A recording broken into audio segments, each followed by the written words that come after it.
வணக்கம் நண்பர்களே, இந்துக்கள் விழித்திரு நண்பர் வணக்கம். இந்த பப்ளிஷ் பார்க்குற சப்ஸ்கிரைப் பண்ணிங்க, ஃப்ரெண்ட்ஸ் ஷேர் பண்ணுங்கள். சப்போர்ட் பண்ணுச்சுன்னா சூப்பர் தான். Job to support Annamalai channel. நன்றி. இப்போ இவங்க கொங்கு பெல்ட் பூராமே இதை தான் அண்ணாமலை சொல்கிறாரு.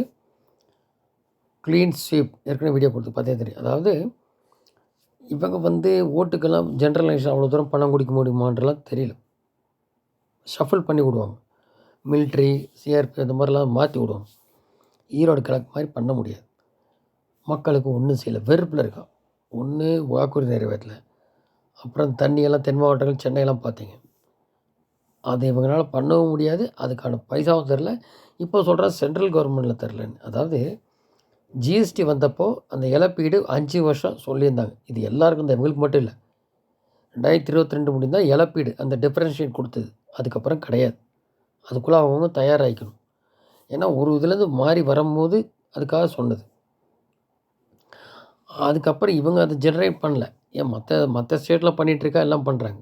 மற்ற ஸ்டேட்டில் நீட் எழுதுறாங்க. அதே மாதிரி தான் சும்மா உருட்டல் பரட்டல் பண்ணிகிட்ருப்பானு 7 வருஷமாக.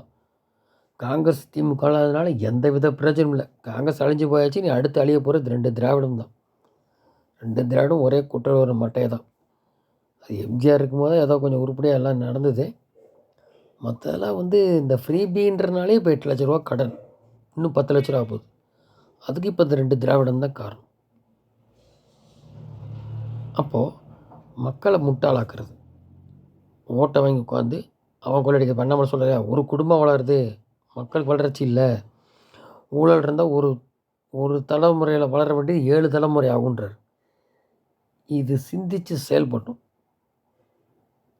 இப்போ எல்லா கையிலையும் ஃபோன் இருக்குது. எது உண்மைன்றது தெரிய வரும். அதான் என்ன சொல்கிறார், அது உண்மை அறிஞ்சு போகணும். இப்போ ஒன்றும் இல்லை, இந்த கோயம்பேடு ஒழுங்காக தான் போயிட்டுது. மாதாவரத்தில் இருந்தது, அதெல்லாம் இருந்து சொல்லி கோயம்பேடு பண்ணாங்க.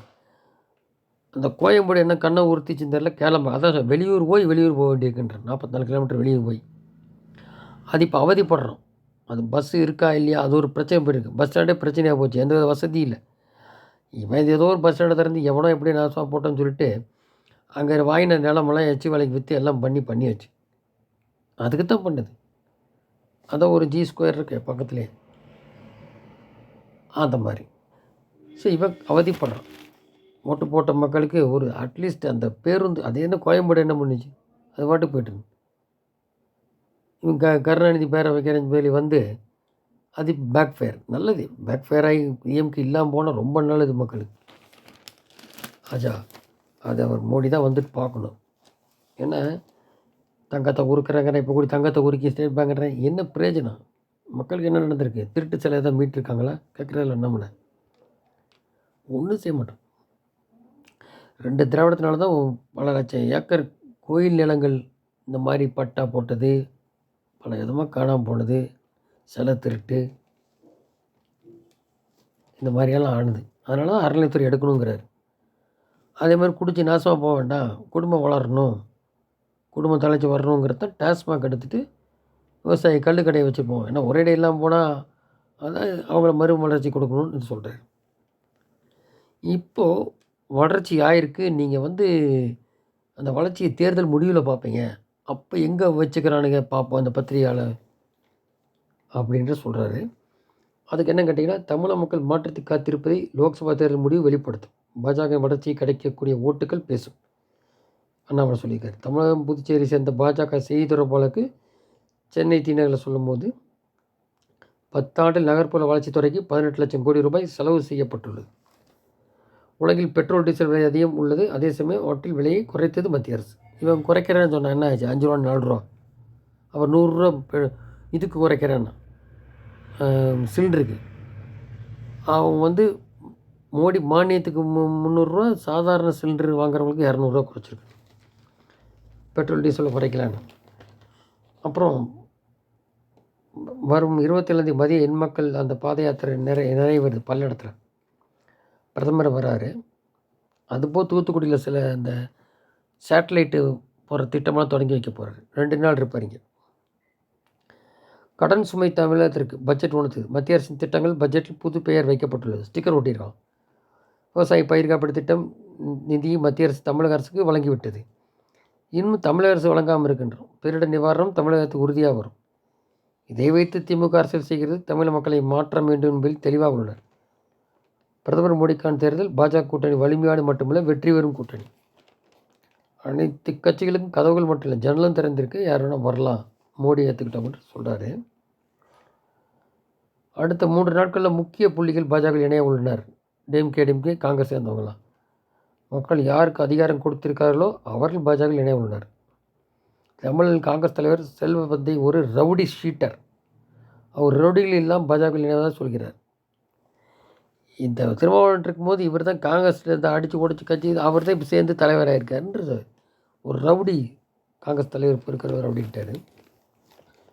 அதுபோக பார்த்தீங்கன்னாக்க இவர் பேசும்போது இந்த பஞ்சு மிட்டாய்க்கு இருக்குன்னு சொல்லியிருக்கோம். பஞ்சு மிட்டாய் வேண்டாங்கிறான், அதில் இருக்கும். சரி, நல்லது. அப்போ டாஸ்மாக் விற்கிறது சத்து டானிக்கா,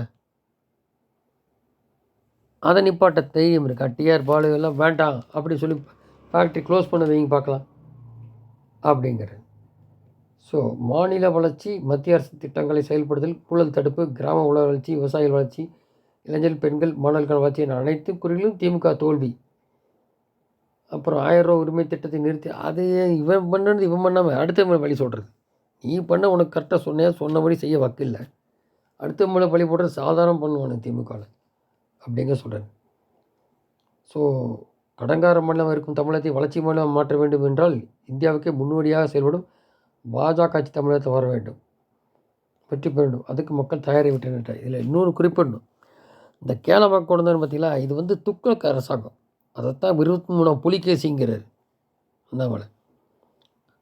ஆனால் ஒரு முட்டாள்தனமாக எந்த முடிவு எடுக்க தெரியாத ஒரு அரசு மக்களுக்கு அது சாப விமோச்சனம் கிடைக்கிற முடியும் இன்னல் பட வேண்டியிருக்கு. எப்படின்னா, இந்த துக்ளக் என்ன பண்ணாருன்னா, தான் தோல்விக்கு போய் டெல்லியிலேருந்து தேவனாகிரி மாற்றினார் கேபிட்டலை, மக்கள் அலக்கடிச்சார்.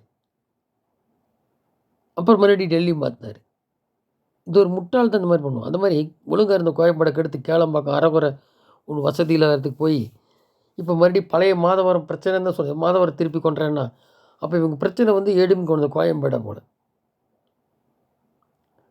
ஒழுங்காக இருந்தது. இப்போ கூடி கோர்ட்டில் ஏப்ரல் 15 முடி இந்த ஆம்னி பஸ்காரங்க போட்டதுனால கோர்ட்டு வர ஏப்ரல் 15 முடி ஆம்னி பஸ் ப்ரைவேட் பஸ்ஸில் கோயம்பேட்டில் இயக்கிக்கலான்னு சொல்லியிருக்காங்க. ஸோ இந்த மாதிரி அரசாங்கம் வேணுமா அப்படிங்கிறத நம்ம தான் தீர்மானிக்கிறோம். கடைசியில் அது இதுன்னு சொல்லி பிரச்சனை இல்லை. வருங்காலத்தில் அதுக்கு தயாராக இருக்கும். அது கண்ணை மூடிட்டு இல்லாமல் நமக்கு எது நடந்தோ அதை பார்க்கணும். அப்போ தான் குடும்ப வளர்ச்சி, எதிர்கால சந்ததியின வளர்ச்சி, நாடு வளர்ச்சி எல்லாம் வரும்.